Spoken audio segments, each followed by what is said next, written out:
out beautifully according to your pattern. Go ahead and read. Peradventure, there be 50 righteous within the city, will thou also destroy and not spare the place for the 50 righteous that are therein? Right. So what he's doing is now he's trying to bargain, and Yahweh say, okay, if it's 50 righteous, then I won't destroy it. Then he goes down to 20. Then he gets all the way down to 10. Did he destroy it? So that lets you know, that yeah, there's none righteous, no, not one. But he did deliver. Oh yeah, he did. He did deliver. And like I said, if you want to know, sometimes you may not see something in the law, and it may be in the fulfillment. So if you want to know who the cry was coming from, then go to 2 Peter 2 and 7, 2 and 6.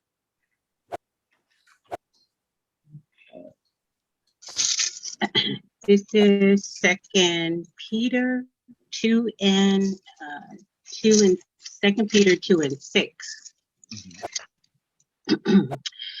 and turning the cities of Sodom and Gomorrah into ashes, condemned them with an overthrow, making them an example unto those that after should live unholy.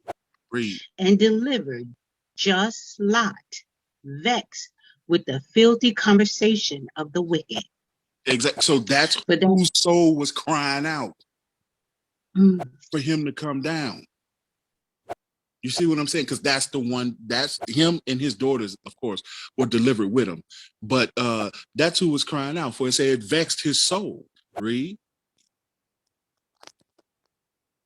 For that righteous man dwelling among them, and seeing and hearing, vex his righteous soul from day to day with their unlawful deeds. Exactly. So you can see, like I said, when Yahweh is when he has to come down, somebody's going to be delivered, somebody's going to be destroyed. Going back to Exodus, the 3rd chapter, and I want you to get down to 3 and 13. After he tells Moses, I'm come down to deliver. Now, Moses is going to ask a very important question here. And Dr. Rose Taylor was going through this as well. Go ahead and read. Exodus 3 and 13. And Moses said unto Elohim, behold, when I come unto the children of Israel and say unto them, the Elohim of your fathers have sent me unto you, and they shall say to me, what is his name? They're going to say, what is his name? Go ahead and read. What shall I say unto them? And Elohim said unto Moses, Aya Asher Aya. And he said, thus shalt thou say unto the children of Israel, I will be have sent me unto you. He said, I will be have sent, or Aya Asher Aya, I will be what I will to be. Now that shows power. I'm going to be what I will to be. And he's going to manifest that when Moses and Aaron go back down into Egypt to deliver that message to Pharaoh. Go ahead and read. And Elohim said moreover unto Moses, thus shalt thou say unto the children of Israel, Yahweh, the Elohim of your fathers, the Elohim of Abraham, the Elohim of Isaac, and the Elohim of Jacob have sent me unto you. This is my name forever, and this is my memorial to all generations. Now he said, this is my name forever, and this is my memorial unto all generations. So then people say, well, it don't matter what you call him. And that would be a legitimate argument if he never gave you a name. But since he gave you a name, it's very disrespectful to call him outside of it.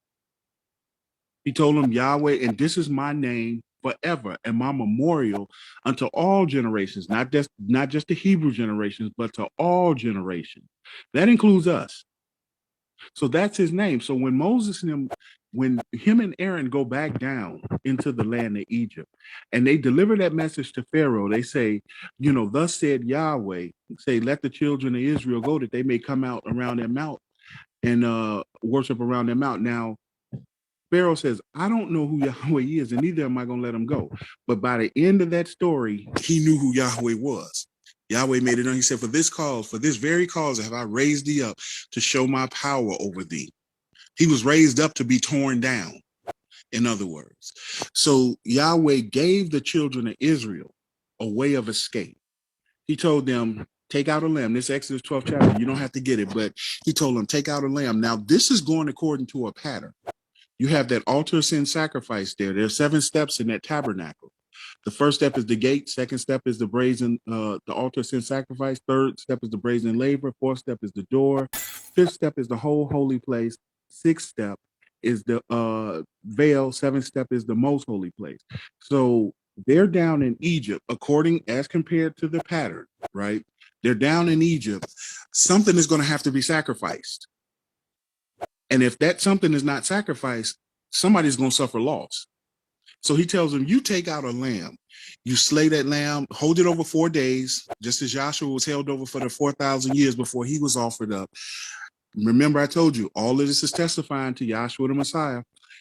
And they had to pierce that lamb in the side, just as Joshua was pierced in the side while he was on that cross. And they had to take the blood, drain that blood into a basin, strike it on the 2 side posts, up a doorpost from that basin, making a 4-point configuration. It's on that's why we have Joshua on that cross there, right down there, right next to that Passover there, the Passover lamb.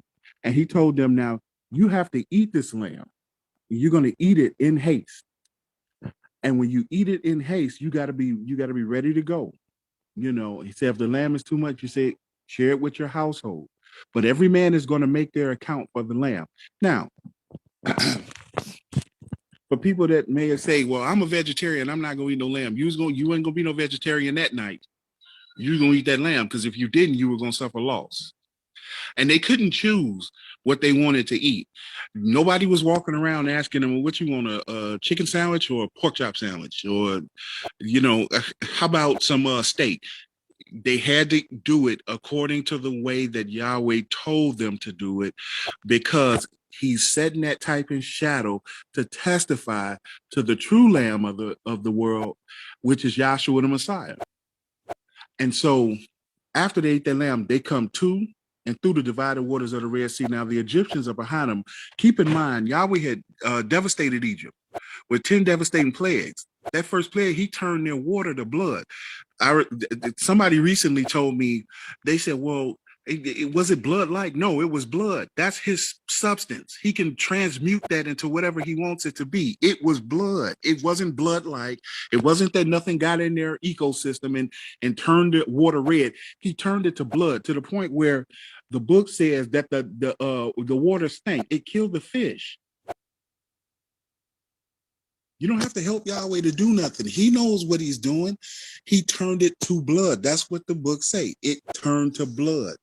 Even the water that were in their vessels.